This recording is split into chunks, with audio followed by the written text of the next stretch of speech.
עכשיו תראו, הבלונים האלה הם הבלונים שהכי קל בעולם לנפח אותם. כן, כן, תראו איזה גודל אני מנפח. טה-נה-ני נה-נה-נה-נה-נה.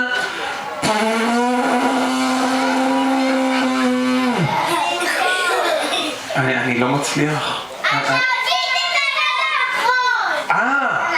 סליחה, התבלבלתי. כן, עכשיו אני אנצח. אני אצליח. כולם תעזרו לי ותגידו 3, 4 ו... 3, 4 ו... טה-נה-ני נה-נה.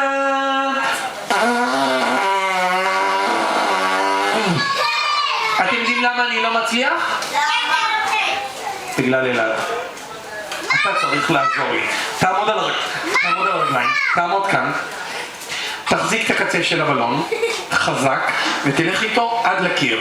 כן, עוד, עוד, עוד, עוד, עוד, עוד, עוד, עוד, עוד, עוד, תעזור.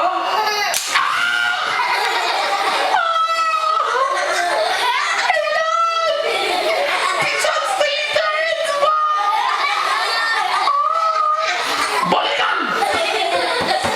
בוא. אבל בגלל שמתחת את הבלון כל כך חזק, נראה לי שאני אצליח לנפח אותו. הילדים רק יגידו 3, 4 ו... 3, 4 ו... מספיק? לא! יותר גדול, אז תעזרו לי עוד הפעם ותגידו 3, 4 ו... 3, 4 ו... מספיק! אני לוקח את הבלון הזה ואני שם אותו כמו חרב של צווי נינג'ה, כאן בגב. אני לוקח עוד בלון, תעזרו לי ותגידו 3, 4 ו...